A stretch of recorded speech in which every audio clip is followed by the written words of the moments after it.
أعوذ بالله من الشيطان الرجيم. بسم الله الرحمن الرحيم. الحمد لله رب العالمين، ثم الصلاة والسلام على رسول الله. الحمد لله. On remercie Allah subhanahu wa ta'ala في نعمة الإسلام pour le bienfait de l'islam, في نعمة السنة يعني le bienfait de la sunna. On remercie Allah subhanahu wa ta'ala pour tous les bienfaits qu'il nous accorde nuit et jour. Parmi ces bienfaits-là, le fait qu'il nous ait fait vivre pendant ce mois de Ramadan en bonne santé pour certains, mais on a pu profiter de tous les mérites qui sont liés à la venue de ce mois-là. Et c'est avec tristesse que on va quitter ce mois-là. Nous sommes dans le 29e jour. Le 29e jour de ce mois béni, de ce mois rempli de baraka, ce mois qu'Allah a rempli de baraka, surtout au niveau de la dernière décade, ces dernières nuits, dans lesquelles réside une nuit qui est meilleure que mille mois d'adoration, Non. C'est ce mois-là que nous sommes en train de quitter, puisque c'est le 29e jour, qui se peut être le dernier jour de ce mois-là. Que ce peut être le dernier jour de ce mois-là, de ce mois béni de Ramadan. Et vraiment, c'est une grande tristesse, parce que le musulman, avant de rentrer dans ce mois-là, il était très heureux. En tout cas, pour un musulman qui est sincère, qui cherche la vérité, qui cherche à se faire pardonner, qui cherche à ce que Allah subhanahu wa ta'ala puisse effacer ses péchés. À l'entrée de ce mois-là, il est très heureux et il est enthousiaste quant à pouvoir se purifier, mais aussi il est enthousiaste quant à pouvoir se libérer de tous ces shayatines qui l'obligent à faire certaines choses, pas l'oblige, mais qui l'incitent. Parce que l'homme, même s'il est incité par Shaitan, il est maître de ses actes, d'accord, et il répondra de ces actes-là, de ce qu'il a fait, en termes de bonne action et en termes de péché. Parce que Allah lui a donné, Allah lui a donné, d'accord, cette faculté-là de pouvoir choisir entre al-khayr et puis al-shar, d'accord, entre le bien et le mal. Et donc, Allah subhanahu wa ta'ala a fait de ce mois de Ramadan là une aubaine où il a attaché à Sharatin à l'Ibar, les plus grands parmi les Sharatin. Donc l'incitation au mal a diminué, d'accord, comme le dit un grand hadith, celui qui veut du bien, alors d'accord, on incite au bien, celui qui veut du mal, lui on va le réprouver, d'accord. Et donc c'est un mois où l'incitation au bien est valorisée et l'incitation au mal est réprouvée, et cela se voit même dans les actes. Beaucoup de musulmans qui n'étaient pas habitués à faire des pratiques cultuelles s'adonnent sincèrement à cela. Mais au lieu de tergiverser sur tout ce qui se passe en ce mois-là, parce que ce sont des choses qu'on remarque, qu'on voit, je voudrais attirer l'attention de mes frères et sœurs sur le verset même, comme le disent nos savants. Allah subhanahu wa ta'ala a instauré cette adoration-là pendant ce mois béni de Ramadan. Cette adoration-là, c'est laquelle? Et ce verset sur lequel c'est où Allah subhanahu wa ta'ala dit Ya ayyuhallazina amanu kutiba alaykum siyam kama kutiba ala allazina min qablikum la'allakum tattaqun. Donc, vous les croyants, kutiba alaykum siyam, je vous ai prescrit le jeûne, kama kutiba ala allazina min qablikum, comme je l'ai prescrit à ceux qui vous ont précédés. Maintenant, la partie qui nous intéresse ici, c'est quoi? La'allakum tattaqun. Ainsi, vous allez atteindre quoi? La piété. At-taqwa, c'est qu'on traduit en français par la piété. La taqwa, c'est quoi? La taqwa, c'est quoi? Ce qu'on appelle la taqwa, ce que les savants ont défini par la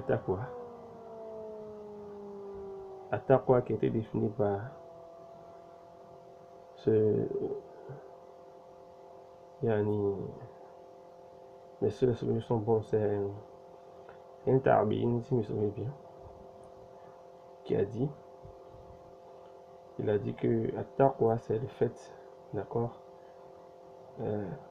yani, de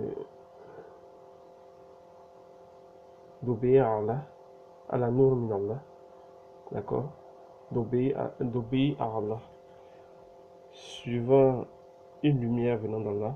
Dans cette lumière, les savants vont dire quoi? C'est Al-Qur'an wa Sunnah. Et en espérant le paradis d'Allah. Et c'est de faire quoi? De s'écarter des interdits d'Allah. Sur une lumière venant d'Allah, donc toujours Al-Qur'an wa Sunnah. D'accord? En craignant, d'accord, le châtiment d'Allah.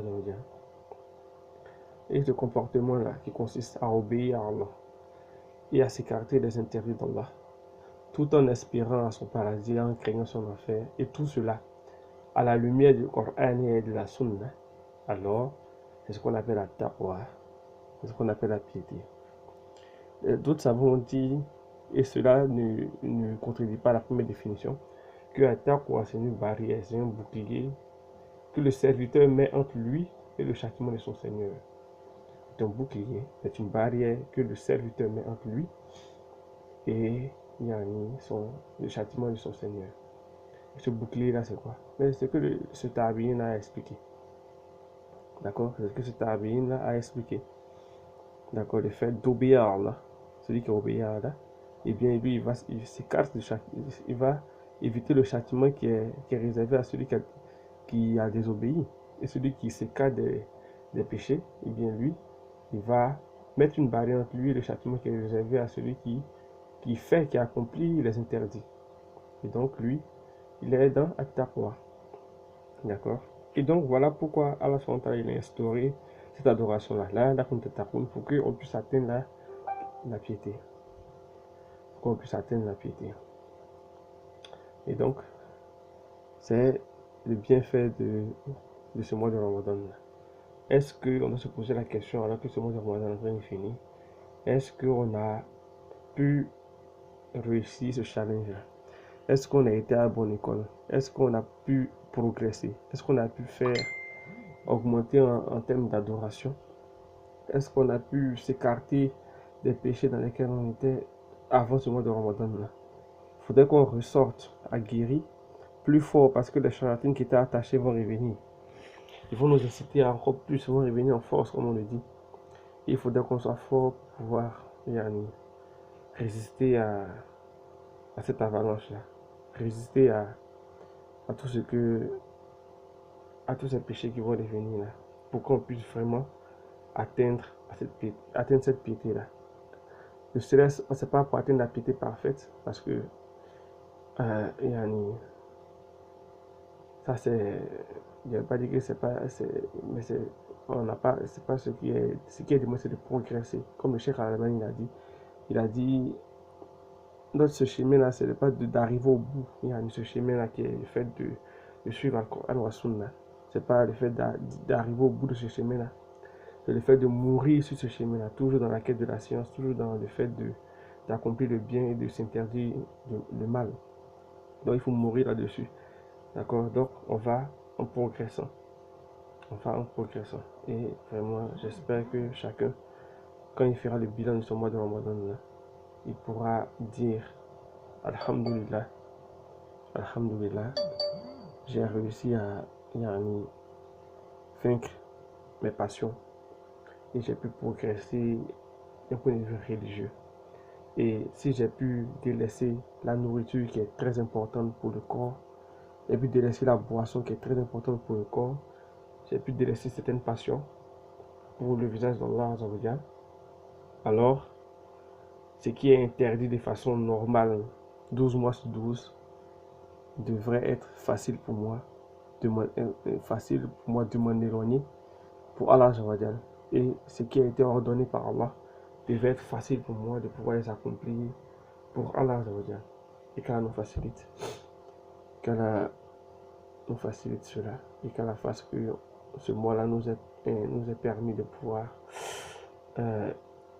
grandir en piété, de pouvoir accomplir ce pourquoi Allah a instauré cette adoration-là, pour qu'on puisse atteindre la piété.